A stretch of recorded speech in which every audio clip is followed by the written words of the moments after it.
अस्सलाम वालेकुम and welcome everyone alumni success story की एक और एपिसोड के साथ मैं हूं Sonia Shahzad Khan. Alumni success story में हम आपको मिलवाते हैं यूआईटी के चमकते सितारों से जो कि अपनी लाइफ के एक्सपीरियंसेस जो है वो हमारे साथ शेयर करते हैं। आज एलुमनाई सक्सेस स्टोरी में हमारे साथ होंगे सैयद हबीब रजा साहब, तो मैं उनको वेलकम करूंगी अपने लाइव सेशन में। अस्सलाम वालेकुम सर, क्या हाल है आपके?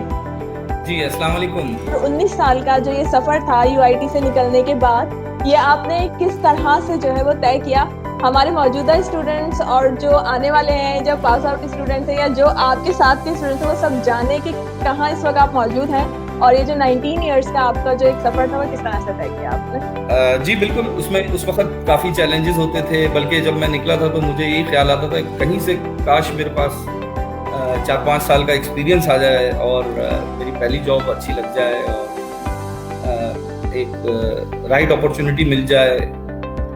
शुरू में बहुत चैलेंजेस आए थे। जब हम निकले थे उस वक्त 2001 दिसंबर का एक्चुअली एग्ज़ाम दिया था और उसके फ़ौरन बाद से ही जो है वो लग गए थे जॉब अपॉर्चुनिटीज़ को एक्सप्लोर करने के लिए मार्केट में, बल्कि उससे पहले ही से स्टार्ट हो जाता है एक सफ़र। एक्चुअली बेसिकली हमें अपना काम ये करना होता है कि हमें मेहनत करनी है, हमें जो है वो लर्न करना है, हमें मोटिवेटेड रहना होता है और बाकी फिर अल्लाह मियाँ जो है वो जो आपके नसीब में है वो आपको मिल जाता है। और कि हमें लर्न कर, हमें लर्नर होना चाहिए और हमें क्विक लर्नर होना चाहिए, हमें नॉलेज को इन्हांस करना चाहिए और जिस फील्ड में भी हैं, जो भी आपकी फील्ड है, जो आपका उसको पैशन बना लें तो खुद ब खुद इंशाल्लाह सक्सेस हो जाएगी। तो आपने क्या पैशन बनाया था 19 साल पहले? जी मैंने इलेक्ट्रॉनिक्स का ही मैं स्टूडेंट था और जब मैंने एडमिशन लिया था उस वक्त भी मैं बहुत इलेक्ट्रॉनिक्स में काफ़ी मेरा इंटरेस्ट था।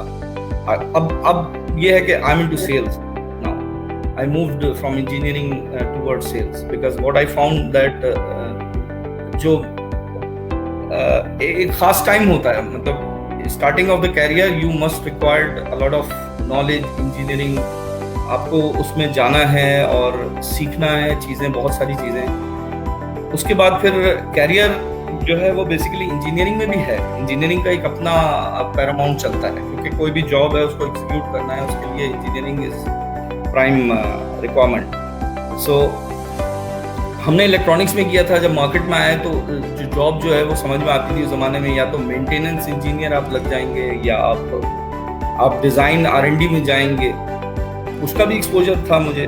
और मेरा मेन जो टारगेट था वो इंडस्ट्रियल साइड था, तो शुरू से ही हमने अपना फाइनल ईयर प्रोजेक्ट जो है वो भी सिलेक्ट किया था, वो भी इंडस्ट्रियल था। आई बिलीव वो पहला प्रोजेक्ट था जो डायरेक्ट इंडस्ट्री से हमने सीमेंस से लिया था और किया, हमारे ग्रुप ने किया था, हम 3 लड़के थे। उसके बाद ये हुआ कि फिर टारगेट किया कि भाई किसी तरह कोशिश की कि शायद हमारी जॉब लग जाए सीमेंस में और ऐसा, लेकिन वो हो नहीं पाया। काफ़ी ट्राइयाँ की, काफ़ी एग्ज़ाम दिए वहाँ और एस्केप नहीं हुआ और दूसरी जगहों पे जॉब लगती चली गई। पहली मैंने 6 महीना तो मेरे ख्याल है फ्रीलांस काम किया होगा स्टार्टिंग में। Then I got opportunity from a company called Atlas steel and engineering. They are actually agent of Smith. So then I got through them I got opportunity to interact with oil and gas industry and I was purely to instrumentation side. तो क्या होता है कि electronics engineer के पास जो रास्ते हैं उसमें एक या तो वो टेलीकम्युनिकेशन में भी जा सकता है। एक्चुअली उस वक्त बूम आ गया था काफ़ी, ये वारिद और टेलीनॉर, इनके टावर्स बहुत लग रहे थे।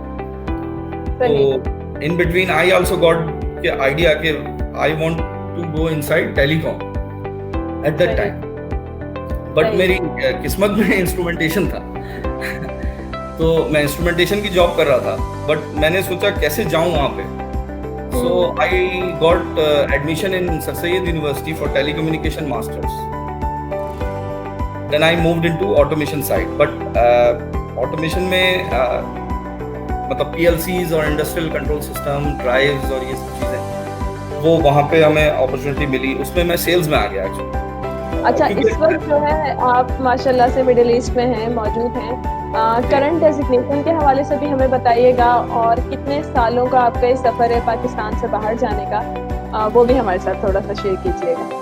July 10, 2007 actually I came to UAE I joined a company called Sign Technique. They are agent of Siemens for Northern Emirates. सही. And वो भी बड़ा ज़बरदस्त रहा. मतलब Sign Technique में I worked around 8 years. And I was there again. I was into sales. I joined as assistant manager, then sales manager. And my domain was I used to do complete turnkey packages on Siemens platform.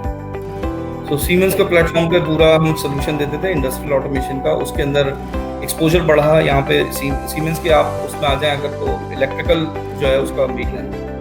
तो industrial automation plus electrical सारा switch gear, LV switch gear, MV switch gear, ये सब मिला करके complete package. फिर instrumentation भी उसमें आ जाता है. ये सेल्स जो मैं बात कर रहा हूँ ये कोई जाहिर बात है इट्स टेक्निकल प्योर. तो उसके लिए भी एक इंजीनियरिंग चाहिए होता है क्योंकि आपको अंडरस्टैंड कर it's a kind of consultancy really. ये अच्छा यही चीज मैं पाकिस्तान में स्टार्ट कर चुका था. That's how they hire me actually. फिर यहाँ भी उसी तरह चलता रहा. मतलब साइन टेक्निक से जो है फिर टर्नकी प्रोजेक्ट्स किए काफी सारे. ज्यादातर यहाँ पे water industry, water and waste water जो पैकेजेस होते हैं उसके लिए प्रोजेक्ट्स किए. Then I got opportunity from Yokogawa middle east. Now finally I landed with the OEM. They are OEM, and it's a Japanese company, and it's a 100-year-old company actually. Okay. So what they do, they provide a complete turnkey solution for oil and gas in the control system specifically.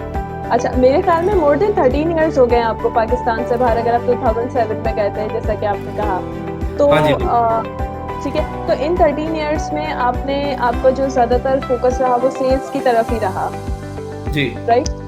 ठीक है. अच्छा, यहाँ पर मेरे जहन में एक बड़ा अहम सवाल आ रहा है. वो ये कि बहुत सारे हमारे स्टूडेंट्स हैं जो पढ़ भी रहे हैं, जो पास आउट हैं, वो यकीनन ये जानना चाहेंगे कि अगर वो पाकिस्तान से बाहर जाना चाहते हैं तो किस तरह से आप उन्हें गाइड करेंगे, या कौन सी फील्ड है जो अभी मौजूदा सूरत हाल में वो अपनी जगह बना सकते हैं. अगर मैं UAE की बात करती हूँ, देखें कैसे आए, कैसे. इसमें कोई कमाल जो है ना वो बंदे का नहीं होता है. इसमें सारा कमाल बंदे का ये है एक्चुअली कि उसको फोकस करना है, उसको लर्न करना है, अपना नाम एज अ ब्रांड बनाना है. उसको खुद ही ग्लोबली आप पॉपुलर हो जाते हैं, आप अपनी इंडस्ट्री में पॉपुलर हो जाते हैं. अच्छा, अब आपका आने का आपने बोला कि आएंगे कैसे, उसमें भी वही है कि जब आप जिस इंडस्ट्री में होते हैं खुद ब खुद फिर आपको उसमें कॉम्पिटिटर्स मिलते हैं, आपको लोग मिलते हैं और फिर अपॉर्चुनिटीज आती रहती हैं. अपना PR बढ़ाएं, कनेक्शन स्ट्रॉन्ग करें. सही. LinkedIn is a nice tool, उससे आप कनेक्ट हो लोगों से और अपने दोस्त अच्छे बनाएं. That is a great message. और पॉजिटिव रहना है बेसिकली. तो अगर हमारा माइंड जो है वो पॉजिटिव होगा ना तो खुद ब खुद पॉजिटिव एनर्जी हम जनरेट भी करेंगे एंड अट्रैक्ट भी करेंगे. अच्छा, अभी अगर मौजूदा सूरत हाल की मैं बात करूँ, जो सारी सिचुएशन चल रही है, इसमें अगर देखा जाए तो कौन कौन से आपको लगता है कि आइंदा आने वाले 5 सालों की अगर मैं बात करूँ, 2 सालों की, या अभी जो स्टूडेंट्स पढ़ चुके हैं वो अगर आते हैं इंजीनियरिंग के उस साइड पे, तो कौन से जो रास्ते उनके लिए इस वक्त खुले मौजूद हैं जॉब के हवाले से? क्या चाहे किसने इलेक्ट्रिक में किया है, टेलीकॉम में किया है, कंप्यूटर साइंसेस में किया है, तो आपको क्या लगता है कि कौन सा जो प्रोग्राम है जहाँ वो फिट हो सकते हैं, या it's not good to go? Simple living in high thought हमारी मम्मी कहती थी. बिल्कुल. तो सोच हमेशा हमें बुलंद रखनी चाहिए. आगे से आगे इंसान को ही मिलती हैं चीजें और हमें हमेशा पॉजिटिव खाना सोचना चाहिए. मतलब हमेशा आगे से आगे की सोचनी चाहिए. हमें अपने आप को इम्प्रूव करते रहना है. ठीक है, अभी इंडस्ट्री में जो रिक्वायरमेंट्स हैं वो तो खैर इंस्ट्रूमेंटेशन एक फील्ड है, इसी तरह टेलीकम्युनिकेशन एक फील्ड है. सही. आजकल जो है वो बेसिकली पैंडेमिक का टाइम चल रहा है और इंडस्ट्री में बहुत ठहराव आ गया है, तो चीज़ें मूव नहीं हो रही हैं. ठीक है, तो उसको भी अगेन पॉजिटिव लें.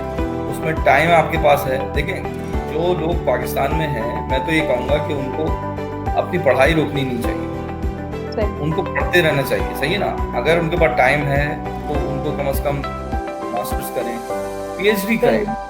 और दूसरा, अभी मैंने भी रिसेंटली जो है वो MBA किया एक्चुअली. अच्छा, सही.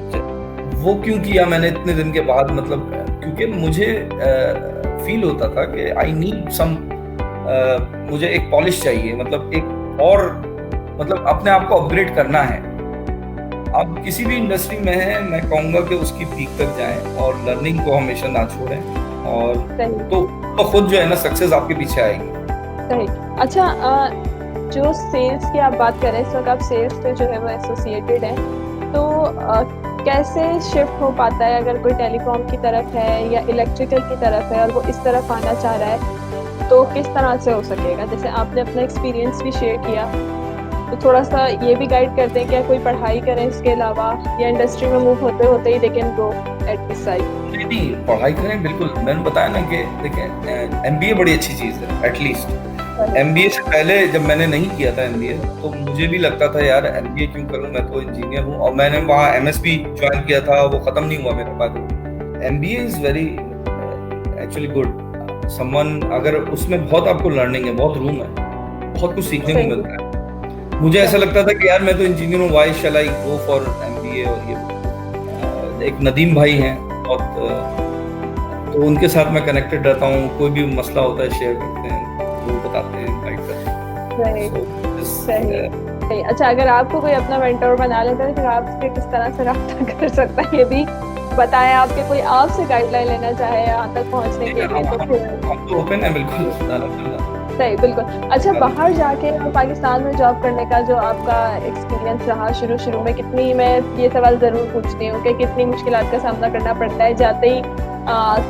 सब कुछ इतना आसान नहीं होता, या चीजें आपके लिए सेटल डाउन थी?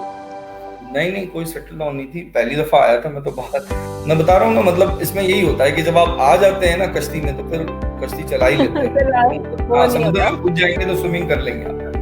तो बिल्कुल, जब एक दफा बंदा आ जाता है, फिर खुद ब खुद चीजें निकलती जाती हैं, फिर उसको हैंडल करते हैं, फिर मेंटर मिलते रहते हैं आपको, चीजें, कुछ फ्रेंड्स मिलते हैं, कुछ ना कुछ ऐसा अपॉर्चुनिटी, और फिर अल्लाह पाक देख रहा होता है, तब आपको थ्रू आउट जो है वो सपोर्ट कर कुछ ना कुछ बना देता है आपके रास्ते। आपका I think 18 years to 19 years जो एक्सपीरियंस है, कितनी मुख्तलिफ ऑर्गेनाइजेशंस आपने चेंज की होंगी? बहुत ज्यादा की, आप बहुत देर से करते हैं? नहीं, इट ऑल डिपेंड्स कि आप देखें, लोग कहते हैं ना कि इंसान जॉब जो है वो चेंज करता है, वो अलग टॉपिक है। तो मैं ये कह रहा हूँ कि पाकिस्तान में जब मैं था तो मैंने चेंज की, काफ़ी 3 जगह चेंज की है एटलीस्ट। और यहाँ पे तो खैर मैं दूसरी जॉब है मेरी, जब से मैं 8 साल वहाँ पे रहा और यहाँ पे हूँ 2015 से। अच्छा, यकीनन आप एक अच्छी पोस्ट पे बैठे हुए हैं। कोई नया आता है आपके पास इंटरव्यू देने के लिए, या जब आप देखते हैं, तो क्या कुछ टिप्स आप दें हमें बाहर के हवाले से भी और पाकिस्तान के हवाले से भी, कि जब हमारे यंगस्टर्स जाएं किसी कंपनी में या बाहर, तो कौन कौन से की पॉइंट्स हैं जिनको वो जरूर मद्देनजर रखें? अपने पर्सनल एक्सपीरियंस से ही वो गाइड। देखिए, हाँ, एक बहुत सारे फैक्टर्स होते हैं। अगेन, जो जॉब है ना, उसकी पहले रिसर्च करके बंदा जाए कि भाई, और ये भी आइडिया कर लीजिए उस जॉब का ओनर कौन है, मतलब हु इज हायरिंग। ऑर्गेनाइजेशन का भी पता होना चाहिए, कोशिश करें किसी तरह के, अगर जो इंटरव्यू करेगा बंदा वो कौन है, उसका बैकग्राउंड क्या है, वो कहाँ से है। सही नहीं है तो फिर अपार्ट ऑफ दैट, ऑर्गेनाइजेशन का तो एटलीस्ट पता होता ही है इंसान को, उससे भी कि किस तरह की चीजें लगी हुई है वहाँ पे, आप किस चीज के लिए, किस डेजिग्नेशन के लिए जा रहे हैं। मैं चाहूँगी कि सैयद हबीब रज़ा साहब कुछ कमेंट्स या कुछ लास्ट जो पॉइंट्स हैं, कुछ मशवरे जो आप हमारे मौजूदा स्टूडेंट्स को देना चाहें, कुछ आपकी जो 19 साल हैं इनमें आपके भी कुछ अहम पॉइंट्स होते हैं किसी के, वो हमारे साथ शेयर करें। हमारे स्टूडेंट्स के लिए क्या मैसेज देना चाहेंगे? देखिए, एक तो ये कि सीनियर्स की रिस्पेक्ट करें, दूसरा ये कि कोशिश करें कि मेंटर बनाएं, दूसरा ये कि लर्निंग करते रहें अपनी, जिस भी इंडस्ट्री में है, वो कंप्यूटर्स में है, अपनी लर्निंग जो है वो बढ़ाते रहें, रीडिंग करें, बुक रीडिंग करें, तो खुद ब खुद मतलब ये कि इंशाल्लाह चीज़ें जो है ना वो हो जाएंगी। शुरू में थोड़ा टफ टाइम आता है, हर किसी के साथ आता है, तो वो टाइम इंशाल्लाह निकल जाएगा, और ये कि कहीं किसी सही जगह पे पहुंच जाएंगे आप। ऐसा नहीं है, अल्लाह का बड़ा करम है, मतलब अल्लाह पाक चूंटी को भी देता है और हाथी को भी देता है, ठीक है, चूंटी भी अपना खाती है और हाथी भी अपना खाता है। तो इंसान कोशिश करे, और मैंने भी देखा है कि जो आपने सोचा होता है ना, अल्लाह पाक आपको दे देते हैं। तो सोचें, अच्छा पॉजिटिव सोचें, और ज्यादा से ज्यादा, बल्कि प्राइम मिनिस्टर का बड़ा सोचें, तो इंशाल्लाह मिल जाएगा, बड़ा ही मिलेगा, छोटा नहीं मिलेगा। सही है ना? तो सोचना हमें अच्छा है और मेहनत करनी है, हमें ये तैयार रहना चाहिए, बिल्कुल ओपन माइंड होना चाहिए, माइंड बिल्कुल क्लियर होना चाहिए कि भाई अब हम जो काम करने आ रहे हैं वो करना है, मतलब डेडिकेशन के साथ होना चाहिए। और उसमें कोई भी प्रॉब्लम्स आएंगी, चैलेंज, प्रॉब्लम को बोलें चैलेंज है, प्रॉब्लम का नाम बदल दें, उसको बोलें इट इज चैलेंज, और उसको अचीव करने के लिए एफर्ट डालें, तो इंशाल्लाह खुद ही अल्लाह पाक रास्ते निकालते हैं। तो ये होता है। Thank you so much Syed Habib Raza साहब, आज आप हमारे साथ मौजूद थे। मिडिल ईस्ट में आप मौजूद हैं और आपने हमें अपना बहुत कीमती वक्त दिया। टाइम का भी डिफरेंस है, लेकिन आपने हमारे लिए टाइम निकाल ही दिया। चलें, बहुत शुक्रिया सोनिया आपका और UIT की टीम का। तो इसी तरह एलुमनाई सक्सेस स्टोरी की ये एपिसोड का सिलसिला हम जारी रखेंगे इंशाल्लाह। सो मच एवरीवन, अल्लाह हाफिज़।